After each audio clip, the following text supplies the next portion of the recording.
Hello everyone, welcome to my life. So this is like the second time I fully record this video. The first time I did it, I didn't really know what I was doing. I just got a new camera and I recently just got a new mic. The old mic that I was using in the video, it was making a lot of noise and I was holding it like how I'm holding this right now. And I can hold it however way I want, express however way I want without it making a lot of noise as the previous mic did. So this is basically take two out of I don't know how many other takes I'm gonna make of this video, but hopefully it goes well, as I hope it does. Now I know that this video is very basic. You'll see a lot of these types of videos all over YouTube and TikTok, but I really wanted to talk about this specific sneaker genre, if you can say that. But yeah, I really wanted to talk about this, explain my different opinions on this sneaker genre, if you really want to call it a genre. So without further ado, let's go on with the video. So the retro runner slash dad shoe has been really prevalent this past year in 2023, with a lot of brands really going at it with their creativity to create something that is very similar, but at the end of the day is very fashionable. You saw companies like New Balance, Asics, Nike, even smaller companies, not so much bigger, like Puma, even Reebok, trying to do something of that sort, but not really landing well with the target audience that they were going for. So this type of sneaker really allowed for these companies to really shine their creativity, even though it's kind of like one basic shoe that you can really identify with. But each individual company really decided to go at it with their own way of this type of shoe, and I think a lot of these companies did succeed in what they tried to do, really. So I picked 5 shoes from different companies. Some of them are all the same, some of them are different, and I really wanted to show what was my top 5 favorite of this year. In no particular order, I really wanted to just go at it, tackle this list, and really just explain how I really like these sneakers and all that, I guess. So without further ado, let's get started. So the first shoe I really wanted to talk about was the New Balance 1906R. So originally releasing back in 2009, probably one of the most comfortable retro runner slash dad shoes on this list.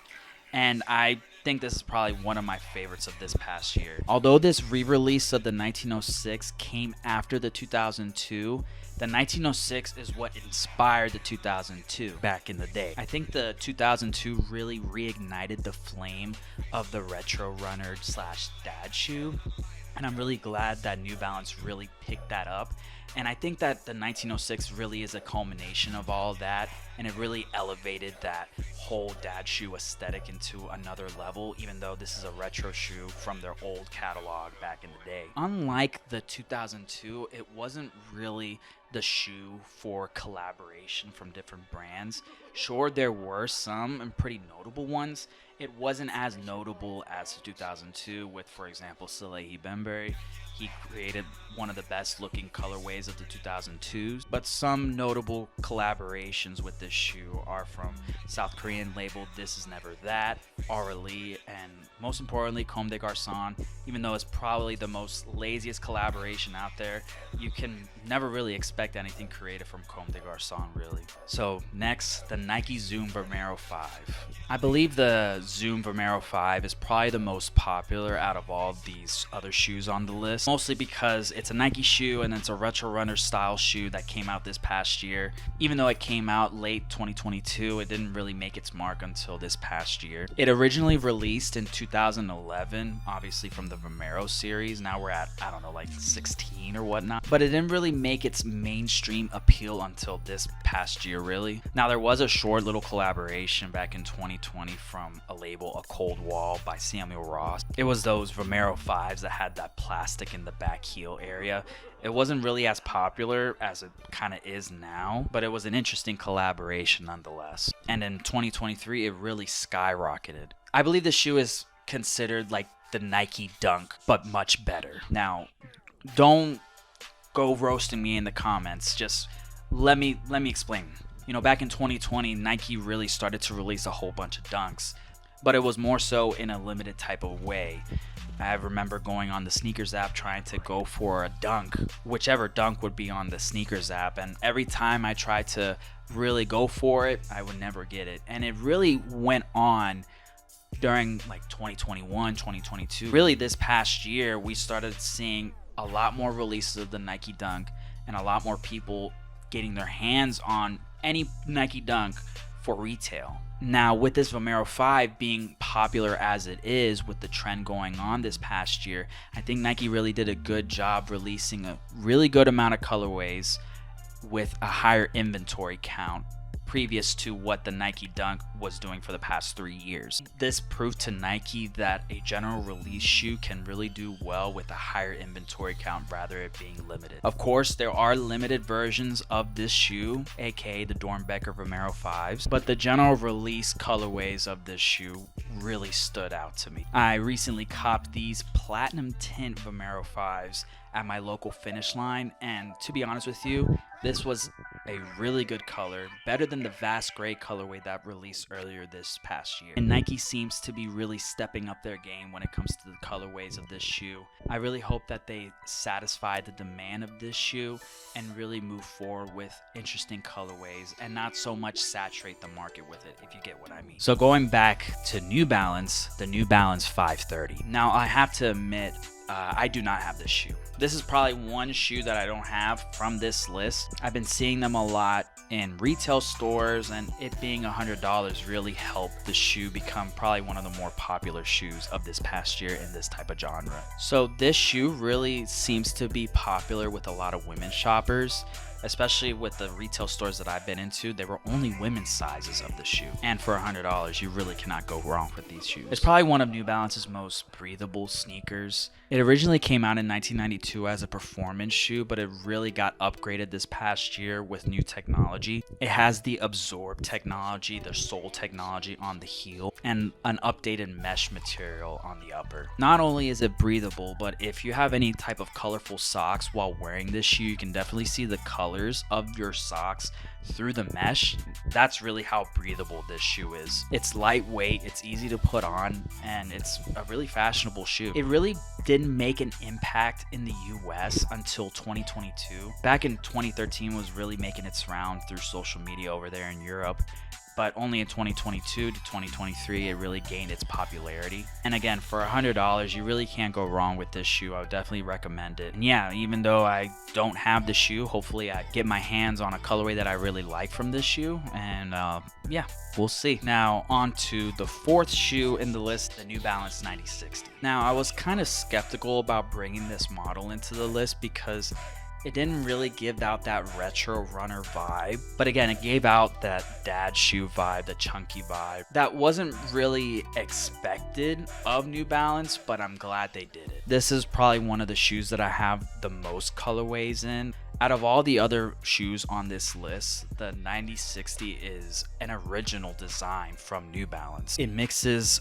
two notable New Balances, the 990s and the 8060s, and several different features of both of those shoes are really prevalent in this shoe. Like, for example, you can see the inspiration of the 860 with the New Balance N logo on the shoe. You can definitely see different features of the 990 in the shoe as well. It's an inspiration done right. It's an original design from New Balance themselves, and unlike these other brands that really look back into their catalog and bring back something old in a new generation, I'm glad that New Balance went this route instead of going back into their old catalog and bringing something in new with updated materials. It just proves to me that New Balance is one of those companies that really cares about their designs and what they put out. And again, this is probably one of my favorite shoes of this past year. I have like 5 different colorways of this shoe, so yeah. Now, there were some honorable mentions that I wanted to mention in this list. There's the Nike P6000. This is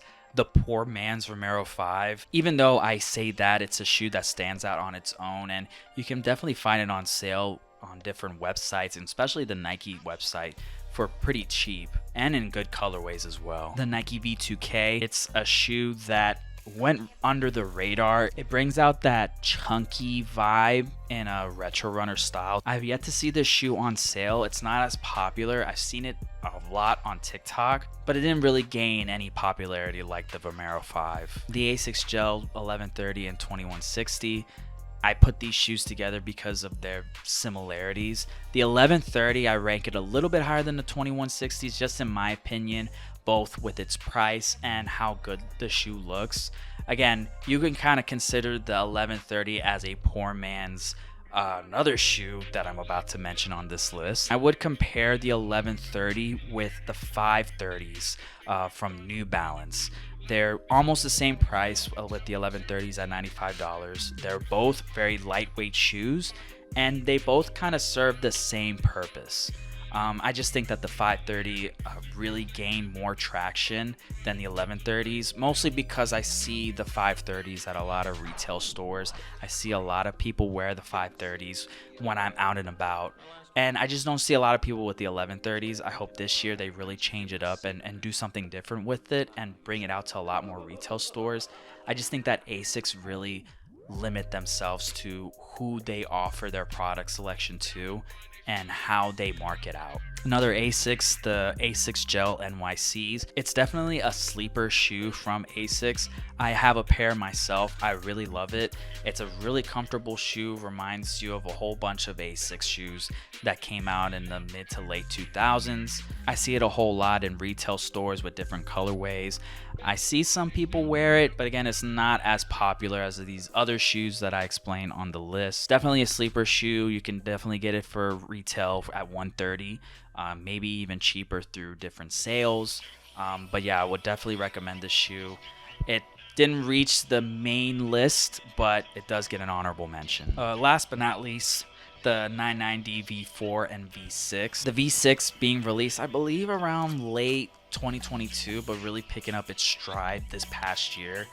Teddy Santis really did well with his several colorways of the shoe between the different seasons that he created, and especially also with the V4. I believe that the V4 and the V6 really came out with really good colorways, just slightly beating the V3. I think that the V4 is a bit better. The reason why I didn't really put these two shoes on the main list is because New Balance always releases this shoe. This is their mainstay shoe. I believe that New Balance really found its stride with these shoes, and they're able to create something very similar every year while also creating something different or releasing something different that hasn't been released in so long. Like, for example, the 9060 being something new and the 1906 being something that hasn't been released in years. So enough about the honorable mentions. I think I'm done with them. The last shoe on the list, the ASICS Gel Kayano 14. So this shoe is kind of an enigma to me. It released back in 2008 under the Kayano series, and much like these other shoes on the list, it really gained its popularity with a collaboration with JJown more specifically. I was able to snag this pair from my local Finish Line, and when I went to go get it, I was kind of astounded that it was there. And when I bought it and then I came back the next day, it was gone. So there is a demand for this shoe, and I just don't think that ASICS is doing enough to really satisfy that demand. Like, I don't know what it is, but the Gel Kayano 14 with its JJown collaboration and its Kith collaboration, you can't tell me that those aren't the same shoes. Like, they kind of look similar, and they kind of look like different general release colorways of the same shoe. And for the price tag, you might as well get the general release shoe on StockX, because again, it's cheaper than buying the $700 to $800 JJown collaboration. This is probably like the most limited sneaker on this list, but again, it's probably one of my favorites. I really like this shoe. Hopefully ASICS really solves this issue of their limited nature of their releases and really release more general release colorways and have more options of getting them rather than just it being available on their ASICS site, and also release it more in retail spaces and certain popular retail sites as well. So there's my list. Tell me if you got a different list, if you got different favorites. Please tell me that I'm wrong, or if I'm right. I would like to have a discussion with you guys down below. I really want to learn more with you guys and create videos that kind of matter in the retail industry space. And yeah, and hopefully I have fun with these. Hopefully I get to do more types of these videos. But again, if you have any comments, please put them down in the comments below. We'd love to hear. We'd love to collaborate with you guys. Again, I'll see you guys later.